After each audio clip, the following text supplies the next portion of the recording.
सभी विद्यार्थियों का स्वागत है।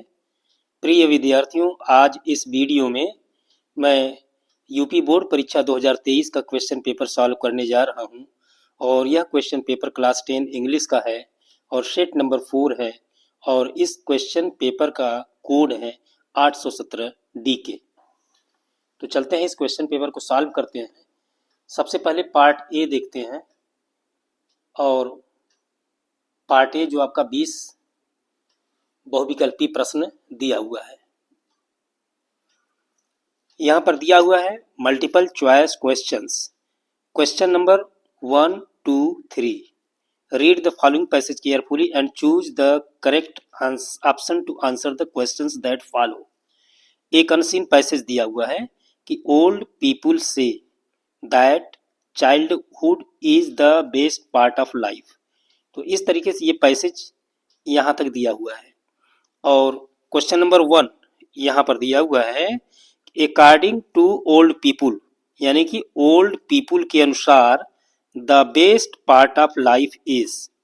अब इसका आंसर इस फर्स्ट लाइन में दिया हुआ है कि ओल्ड पीपुल से, यानी कि बूढ़े लोग कहते हैं कि childhood is the best part of life, यानी कि चाइल्डहुड यानी जो बचपना होता है वो जीवन का सबसे अच्छा भाग होता है। और यहाँ क्वेश्चन भी पूछा है कि ओल्ड पीपुल के according best part of life is childhood. Best part of life is childhood. यहाँ पर देखिए childhood is the best part of life. तो क्वेश्चन नंबर 1 का करेक्ट आंसर होगा ऑप्शन डी, चाइल्डहुड। अब चलते हैं सेकंड क्वेश्चन की तरफ। सेकंड क्वेश्चन आपका दिया हुआ है कि to whom does a child's troubles seem big. यहाँ क्वेश्चन पूछा है कि किसको ये जो बच्चे की समस्याएं होती है, चाइल्ड्स ट्रबल्स, बच्चों की समस्याएं किसको बड़ी लगती है। Child's troubles seem big. यहाँ पर देखिए इसको लास्ट में आंसर दिया हुआ है कि ए चाइल्ड्स ट्रबल्स, यानी कि बच्चों की समस्याएं में सीम स्मॉल, छोटी लगती हैं, टू ग्रोन अप्स, बड़े लोगों को, बुजुर्गों को, बूढ़े लोगों को। एक बार फिर से देख लीजिए, बच्चों की समस्याएं बूढ़े लोगों को, ग्रोन अप्स को, बुजुर्गों को छोटी लगती है। किसको छोटी लगती है? ग्रोन अप्स को, ओल्ड पीपुल को, यानी कि फादर को छोटी लगती है। But they are very big to him, लेकिन उसके लिए, किसके लिए? चाइल्ड के लिए।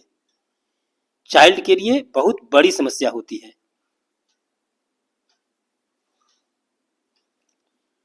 तो इसका करेक्ट आंसर होगा option C, to a child. Question number 3 दिया हुआ है कि which word in the passage is the opposite of endless. Endless का मतलब पहले जानिए। इसका मतलब होता है अनंत, यानी जिसका कोई अंत न हो। तो इसका अपोजिट पूछा है और एंडलेस शब्द आपका पैसेज में यहां पर दिया हुआ है। और एंडलेस यानी कि अनंत, इसका विलोम सीमित होगा, फाइनाइट होगा। तो क्वेश्चन नंबर 3 का करेक्ट आंसर होगा बी, फाइनाइट। कंटिन्यूअस, कंटिन्यूअस माने निरंतर होगा, तो जो कि अनंत से मिलता जुलता है। स्पीडी भी नहीं होगा, टायर्डनेस भी नहीं होगा, थकावट, इसका कोई संबंध नहीं है। तो इस प्रकार क्वेश्चन नंबर 3 का करेक्ट आंसर होगा ऑप्शन बी। क्वेश्चन नंबर 4 दिया है कि चिल्ड्रेन, उसके बाद गैप दिया है, टू अटेंड द प्रोग्राम, यानी कि बच्चे प्रोग्राम को अटेंड करने। ऑप्शन ए दिया है हैड गॉन, चले गए। विल गो, बच्चे प्रोग्राम को अटेंड करने जाएंगे, फ्यूचर इंडेफिनिट टेंस है। और children went to attend the programme, ये पास्ट इंडेफिनिट है। तो past perfect, future indefinite, past indefinite. Children had gone to attend the programme, children will go to attend the programme और children went to attend the programme. तो question number 4 का correct answer होगा option D, all A B C are correct. Question number 5 दिया हुआ है कि the thing that has been created by somebody. कोई चीज जिसे कि किसी ने क्रिएट किया है, यानी किसी वस्तु की क्रिएशन यानी कि रचना अगर किसी ने किया है तो वह कही जाती है, तो वह होगा इन्वेंशन, आविष्कार। सर्च नहीं होगा, लर्निंग नहीं होगा, प्रमोशन नहीं होगा। तो कोई ऐसी वस्तु जो कि किसी के द्वारा वो क्रिएट की गई है, उसे क्या कहा जाता है? इन्वेंशन, यानी कि आविष्कार कहा जाता है। तो क्वेश्चन नंबर 5 का करेक्ट आंसर होगा option C, invention. Question number 6 दिया है कि rearrange the following words cluster to make a meaningful sentence. यहां पर देखिए दिया हुआ है Sunday, on, he, each, church, to, goes. तो इसको हम रीअरेंजमेंट जब करेंगे तो सब्जेक्ट, वर्ब और ऑब्जेक्ट को हम प्रयास करेंगे खोजने। तो इसका सब्जेक्ट क्या होगा? सब्जेक्ट होगा ही। तो देखिए ही इसमें है, ही इसमें है, तो ये नहीं होगा, ये नहीं होगा। तो या तो ए सही होगा या तो बी सही होगा। सब्जेक्ट के बाद वर्ब आएगा, तो ही के बाद गोज आएगा। तो देखिए ही गोज, ही ईच, तो ये भी नहीं सही है। तो करेक्ट आंसर होगा option B, he goes to church on each Sunday. तो क्वेश्चन नंबर 6 का करेक्ट आंसर होगा ऑप्शन बी। क्वेश्चन नंबर 7 दिया है कि which of the following words is misspelled. ये 4 शब्द दिया गया है आपके सामने और इसमें से पूछा है कि 4 शब्दों में से किस शब्द का जो स्पेलिंग है वो गलत है। ये देखिए मिलिट्री, टेम्पोरेरी, ऑर्डिनरी, सेंचुरी। तो टेम्पोरेरी भी सही है, ऑर्डिनरी साधारण ये भी सही है, टेम्पोरेरी अस्थाई ये भी सही है, सेंचुरी शताब्दी यह भी सही है, मिलिट्री की स्पेलिंग गलत है। तो क्वेश्चन नंबर 7 का करेक्ट आंसर होगा ऑप्शन ए। क्वेश्चन नंबर 8 है कि the teacher pointed gap the mistake and Sheela corrected it. Teacher ने मिस्टेक की तरफ इशारा किया और शीला ने उसको करेक्ट किया। तो पॉइंट के साथ आउट आता है, पॉइंटेड आउट, पॉइंट आउट करना, इशारा करना। The teacher pointed out the mistake, teacher गलती, मिस्टेक की तरफ पॉइंट आउट किया, इशारा किया। तो इसमें जो प्रीपोजिशन भरा जाएगा आउट भरा जाएगा। क्वेश्चन नंबर 9 और 10, read the passage given below and choose the correct option to answer the questions that follow. ये आपका एक पैसेज दिया हुआ है, यह पैसेज आपका प्रोज से लिया गया है। But then I slowly saw that not only was I not free but my brothers and sisters were not free. ये Nelson Mandela long walk to freedom chapter से लिया गया है। तो क्वेश्चन नंबर 9 जो दिया हुआ है कि mister Mandela was not free but his brothers and sisters were. यहाँ पर दिया है कि मिस्टर मंडेला फ्री नहीं थे, लेकिन क्या उनके भाई और बहन की स्थिति क्या थी? वो फ्री थे, प्रेइंग कर रहे थे, एपोलोजाइजिंग कर रहे थे, आल्सो नॉट फ्री थे। तो इसका आंसर जो है कि फर्स्ट लाइन में मिलेगा। But then I slowly saw that, लेकिन मैंने धीरे धीरे यह देखा दैट कि not only was I not free, न केवल मैं स्वतंत्र नहीं था, मतलब मैं तो स्वतंत्र नहीं था, but my brothers and sisters were not free, तो मेरे भाई और बहन भी फ्री नहीं थे। तो इसका करेक्ट आंसर होगा डी, आल्सो नॉट फ्री, यानी कि मंडेला फ्री नहीं थे, साथ ही साथ ब्रदर्स और सिस्टर भी उनके फ्री, आजाद नहीं थे। तो आल्सो नॉट फ्री ये करेक्ट आंसर होगा। क्वेश्चन नंबर 10 दिया है कि mister Mandela join the African national Congress when. Mister Mandela African national Congress join तब किए जब he found he was free, जब उन्हें समझ में आ गया कि वह आजाद हो गए। B he found himself in jail, जब वो जेल में थे। C he found that he was unsuccessful, जब उन्होंने पाया कि वो असफल थे। और D he found that his freedom and the freedom of everyone who looked like him was curtailed, जब उन्होंने पाया कि उनकी आज़ादी और उनके जैसे लोगों की आज़ादी कर्टेल्ड कर दी गई थी, छीन ली गई थी। तो यहाँ पर देखिए इसका आंसर करेक्ट होगा ऑप्शन डी। अब हम पैसेज में इसको कहाँ से खोजेंगे?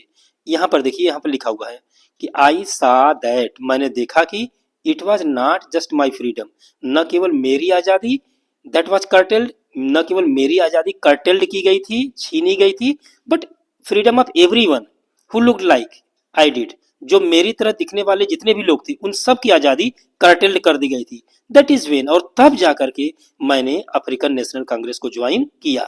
तो इसका 10वीं का करेक्ट आंसर होगा ऑप्शन डी।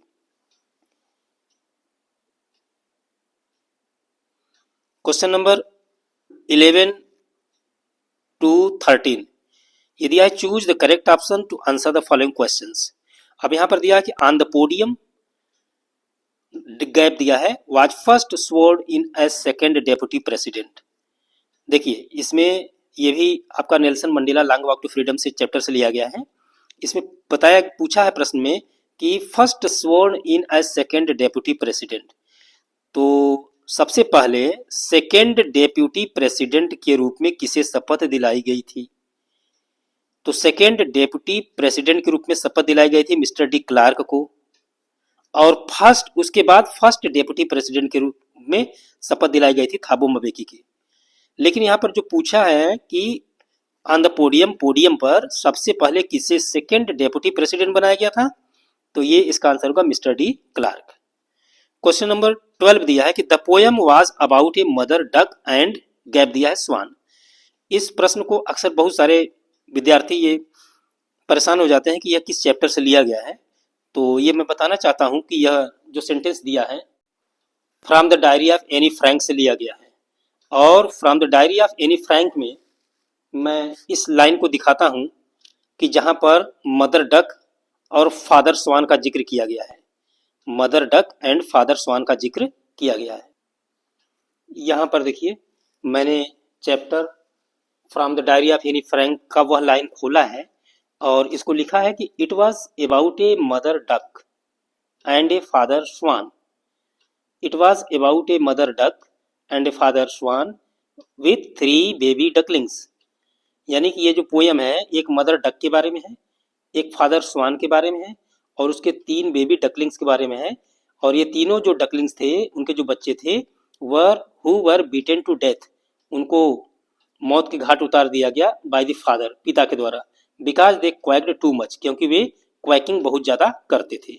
तो इसका जो आंसर होगा वो क्या होगा, ए फादर स्वान। तो क्वेश्चन नंबर 12 को हमने देखा कि the poem was about a mother duck and a father swan, और यह लाइन जो लिया गया है from the diary of Anne Frank से लिया गया है।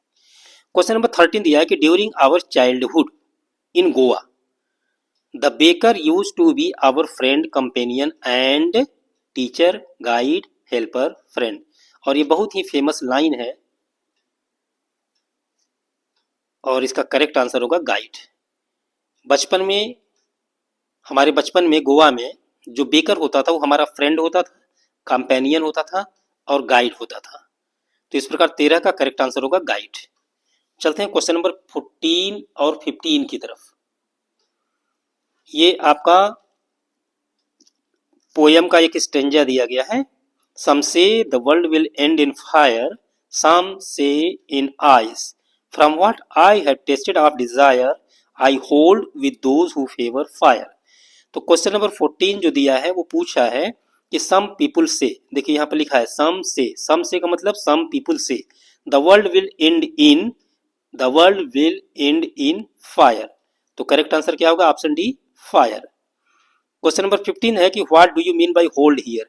अब यहाँ पर होल्ड शब्द का मीनिंग पूछा है, तो यहाँ पर लिखा है कि आई होल्ड विथ दोज, मैं उन लोगों का होल्ड करता हूँ। होल्ड का मतलब सपोर्ट, समर्थन करता हूँ। आई hold with those who favour fire, जो आग के पक्ष में बात करते हैं उनकी मैं होल्ड करता हूँ, यानी सपोर्ट करता हूँ।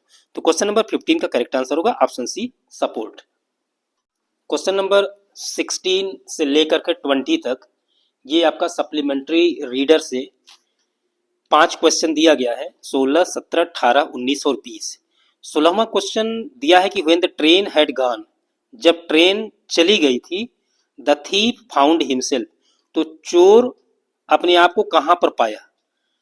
ऑप्शन ए दिया है out of the station, station के बाहर, अवे फ्रॉम होम, घर से दूर, at the ticket office, ticket office के पास, या ऑन द डिजर्टेड प्लेटफार्म, या फिर एक सुनसान प्लेटफार्म पर।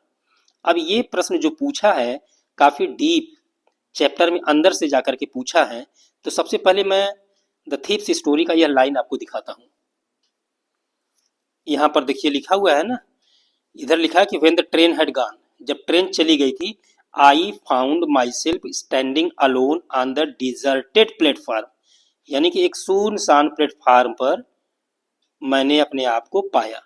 तो ये देख रहे हैं कि चैप्टर से काफी अंदर से जाकर के क्वेश्चन को निर्माण किया गया है।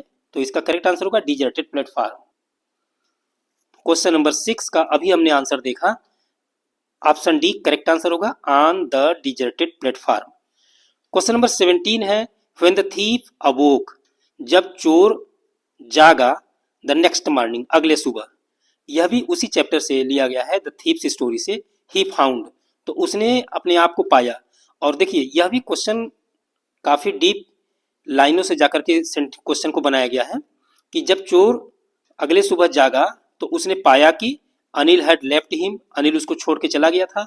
Anil had cheated him, Anil ने उसको धोखा दिया था। Anil had made the tea, Anil चाय तैयार कर चुका था। और अनिल हैड डिसीव्ड हिम, और अनिल ने उसको धोखा दिया था। तो देखिए इस क्वेश्चन का आंसर भी हम पहले बुक में देखते हैं कि इसका करेक्ट आंसर क्या होगा। यहाँ पर देखिए लिखा है ना, I awoke late next morning to find that Anil had already made the tea. Anil जो है कि पहले से चाय बना चुका था। तो क्वेश्चन नंबर 17 का करेक्ट आंसर होगा option C, Anil had made the tea. यानी कि जब चोर अगले सुबह जागा तो उसने पाया कि अनिल चाय पहले से ही बना चुका था। क्वेश्चन नंबर 18 है कि Griffin swallowed certain rare drugs.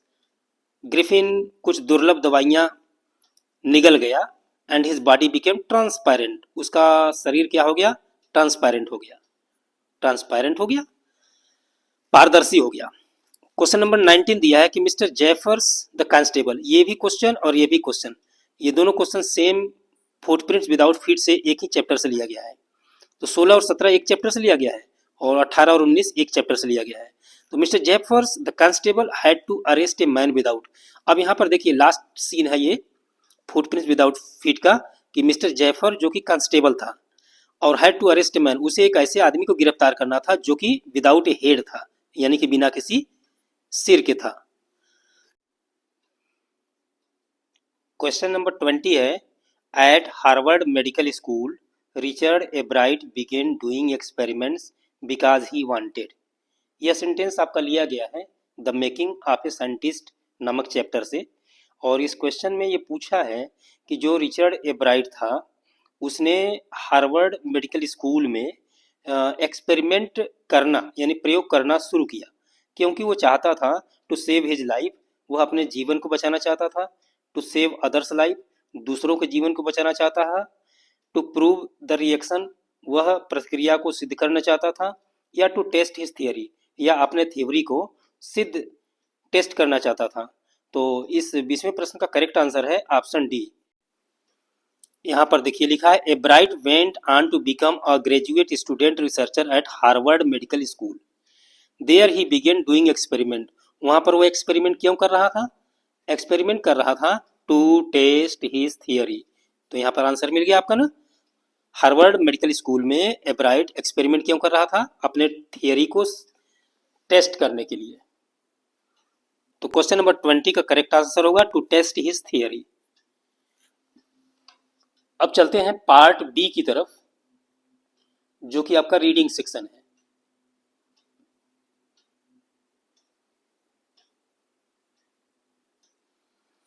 ये आपका 7 नंबर का रीडिंग सेक्शन, 7 नंबर का, जिसको कि अभी तक आप देख रहे थे 20 जो बहुविकल्पी प्रश्न था उसको OMR पर इसका उत्तर देना था। लेकिन अब जो पार्ट बी सेक्शन है जिसमें कि रीडिंग सेक्शन है, राइटिंग है और ग्रामर है और लिटरेचर है, ये 4 पार्ट हैं पार्ट बी में। तो इसका उत्तर जो है कि आपको आंसर बुक पर देना है। तो क्वेश्चन नंबर 21 दिया हुआ है और ये एक अनसीन पैसेज दिया हुआ है। और इस अनसीन पैसेज में जो पहला क्वेश्चन दिया है, ये दिया है कि how many daughters did the king of Greek have, यानी कि जो ग्रीस का राजा था उसको कितनी बेटियां थी। क्वेश्चन सिंपल है, इसका आंसर देखिए, आंसर आप यहां से लिखेंगे द किंग ऑफ ग्रीस, ये हो गया द किंग ऑफ ग्रीक। अब देखिए इसका आंसर यहां पर चलेगी, had 3 lovely daughters. The king of Greek मतलब यूनान के राजा को कितनी बेटियां थी, ये 3 लवली डॉटर्स। ये सेकंड लाइन में दिया है कि long long ago there was a king in Greece, यानी कि यूनान में बहुत समय पहले एक राजा था। ही हैड 3 लवली डॉटर्स, उसको 3 सुंदर सुंदर बेटियां थी। The first daughter was very beautiful, the second daughter was more beautiful than the first but the third was the fairest of all. तो ये क्वेश्चन नंबर 1 का आंसर हो गया। The king of Greek had की जगह क्या हो जाएगा, had 3 lovely daughters. Second question है कि who was the fairest of all, तीनों बेटियों में सबसे सुंदर कौन था। तो इसका आंसर देखिए आप यहां से लिखेंगे कि the first daughter was very beautiful, पहली बेटी बड़ी सुंदर थी। The second daughter was more beautiful than the first, जबकि दूसरी बेटी पहले से ज्यादा सुंदर थी। But the third was the fairest of all, लेकिन जो तीसरी बेटी थी वो सबसे ज्यादा सुंदर थी। आपका क्वेश्चन यही है कि who was the fairest of all, कि सबसे ज्यादा सुंदर कौन था। तो इसका आंसर आप यहां से भी लिख सकते हैं, बट को छोड़ दीजिए। द थर्ड डॉटर, यहां पर डॉटर लिख दीजिएगा। The third daughter was the fairest of all, she was the most beautiful girl in the world, her name was psyche, her name was psyche. यहां तक इसका उत्तर लिख देंगे। क्वेश्चन नंबर सी दिया हुआ है कि what did Psyche pray to the goddess of Greece, यानी कि जो ग्रीक की जो देवी थी उससे साइकी ने क्या प्रार्थना किया। अब इसको पहले हम पैसेज का अर्थ देख लेते हैं। यहां पर जो दिया है कि Venus the great goddess of Greeks, यानी कि यूनानियों का ये गॉडेस थी, देवी थी, और जिसका नाम था Venus, was angry with her, वो साइकी से नाराज थी। सी was jealous of her beauty, और जो वीनस थी वो साइकी की ब्यूटी से ईर्ष्या करती थी। She called Psyche to her palace, तो ऐसा हुआ कि वीनस ने साइकी को अपने महल में बुलवाया और उससे पूछा हाउ ओल्ड आर यू, तुम्हारी उम्र कितनी है। साइकी ने जवाब दिया ग्रेट गॉडेस आई एम 90, कि महान देवी मेरी उम्र जो है कि 19 साल की है। Venus laughed and said, Venus हंसने लगी और बोली you are young but not beautiful, तुम यंग हो लेकिन सुंदर नहीं हो। यू आर अगली, तुम भद्दी हो। नोबडी विल मैरी यू, तुमसे कोई विवाह नहीं करेगा। साइकी वेप्ट, साइकी रोने लगी। एंड प्रेड, और उसने प्रार्थना की keep me as your servant please I will serve you well I will do everything for you. तो क्वेश्चन नंबर जो सी दिया है कि what did Psyche pray to the goddess of Greek, जो ग्रीक की जो देवी थी उससे साइकी ने क्या प्रार्थना किया। तो इसका आंसर यहां से होगा साइकी वेप्ट एंड प्रेड, यहां prayed keep me as your servant please I will serve you well I will do everything for you, यहां तक। तो यहां से यहां तक ये सी का आंसर हो जाएगा। और क्वेश्चन नंबर जो डी दिया है कि which word in the passage means unattractive, इसमें पूछा है कि अनअट्रैक्टिव अर्थ लिए हुए पैसेज में कौन सा शब्द है। देखिए पहले इसका अर्थ समझिए। अट्रैक्टिव माने होता है आकर्षक, और अनअट्रैक्टिव माने जो आकर्षक न हो। तो जो आकर्षक न हो इसका मतलब भद्दा होगा। तो अनअट्रैक्टिव का अर्थ लिए हुए पैसेज में कौन सा शब्द है, अगली। तो इसका लिखने का तरीका क्या है, आप अनअट्रैक्टिव लिख दीजिए और अनअट्रैक्टिव लिखने के बाद डैश दे करके अगली लिख दीजिए। ये करेक्ट आंसर है आपका।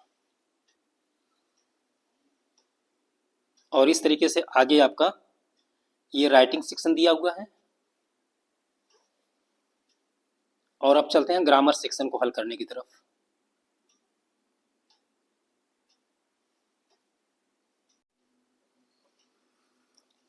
यहां पर ए दिया हुआ है कि rewrite the following sentence by changing into indirect speech, indirect speech में चेंज करना है।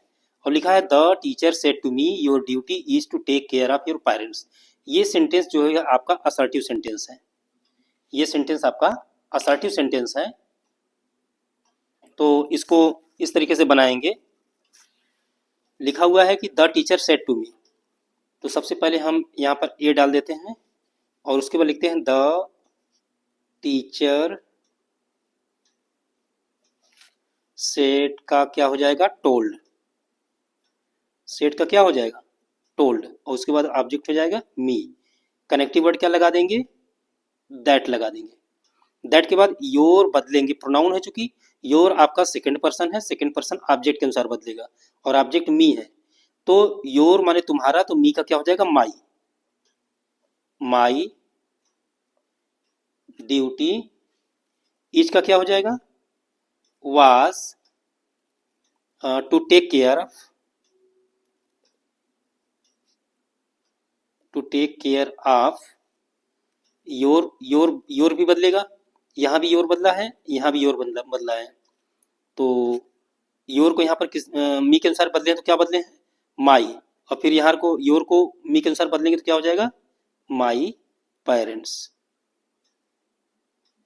तो ये बन गया द टीचर टोल्ड मी। तो एक तो मैंने बदलाव किया टोल्ड, दूसरा बदलाव किया दैट, तीसरा बदलाव किया माई, और चौथा बदलाव किया इज का वाज, और फिर एक माई। तो 1 2 3 4 5, ये 5 चेंजेस हुआ है और इनडायरेक्ट स्पीच बना है आपका। इसके बाद चलते हैं बी को सॉल्व करते हैं। बी आपका दिया हुआ है कि change the following into passive voice. इसको पैसिव वॉइस में चेंज करना है। The king shot the lion. तो द किंग आपका सब्जेक्ट है, शॉट आपका वर्ब है, द लायन आपका ऑब्जेक्ट है। ये शॉट आपका वर्ब का सेकेंड फॉर्म है, यानी कि शूट, शॉट, शॉट। तो ये पास्ट इंडिफिनिट है, तो द लायन ऑब्जेक्ट है तो उसको हम सब्जेक्ट बनाएंगे। तो लिख दिया मैंने द लायन। और उसके बाद ये पास्ट इंडिफिनिट है तो इसमें हम वाज या वेयर का प्रयोग करेंगे। तो द लायन के साथ वाज लग जाएगा, और शॉट का थर्ड फॉर्म शूट का क्या हो जाएगा, शॉट होगा। तो शॉट का हो गया वाज शॉट, और द किंग लास्ट में चला जाएगा, ऑब्जेक्ट बन जाएगा। तो हो जाएगा by the king. The lion was shot by the king. इसके बाद चलते हैं अब सी को सॉल्व करते हैं। और ये जो है पंचुएशन है आपका। यहाँ लिखा है Rakesh said to Shyam are we still away from the city. तो इसमें देखिए राकेश का आर छोटा लिखा हुआ है, तो आर मैंने बड़ा कर दिया। राकेश सेड टू, श्याम का यस छोटा लिखा है, ये बड़ा कर दिया। ये चूंकि डायरेक्ट नरेशन है तो यहाँ पर मैंने कामा दिया, फिर डबल इनवर्टेड कामा दिया। तो एक चेंजेस किया, आर कैपिटल किया राकेश का, दूसरा चेंजेस किया श्याम का एस कैपिटल किया, फिर कामा इन्वर्टेड कामा दिया, फिर दिया है कि are we still away from the city. ये आपका इंट्रोगेटिव सेंटेंस है, तो हमने लिखा are we still away from the city. ये इंट्रोगेटिव है, प्रश्नवाचक वाक्य तो प्रश्नवाचक चिन्ह देना पड़ेगा, उसके बाद डबल इन्वर्टेड कामा बंद कर देंगे। अब चलते हैं अगले डी की तरफ। डी लिखा हुआ है मैं अपने माता पिता के साथ रविवार को लखनऊ जाना चाहता था। देखिए मैं का अंग्रेजी लिखिए आई, और मैं के बाद जाना चाहता था, तो जाना चाहता था का क्या हो जाएगा, wanted to go. I wanted to go, मैं अपने माता पिता के साथ रविवार को लखनऊ जाना चाहता था। To Lucknow, I wanted to go to Lucknow, मैं अपने माता पिता के साथ, तो इसका हो जाएगा विथ माई पेरेंट्स। और रविवार को तो क्या हो जाएगा, ऑन संडे। तो I wanted to go to Lucknow with my parents on Sunday. उसके बाद दिया है गाड़ी प्लेटफॉर्म नंबर 1 पर खड़ी थी, तो इसका हो जाएगा द ट्रेन। खड़ी थी का क्या हो जाएगा, वाज स्टैंडिंग, खड़ी थी। The train was standing at the platform number 1। फिर दिया है गाड़ी में भीड़ नहीं थी, यानी कि क्राउड नहीं थी, तो लिखोगे there was no crowd in, गाड़ी में दिया है तो इन द ट्रेन।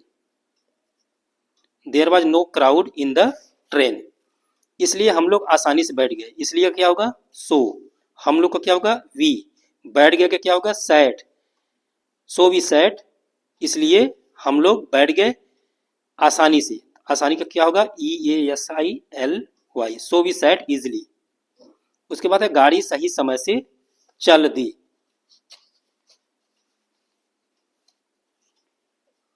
तो हो जाएगा द ट्रेन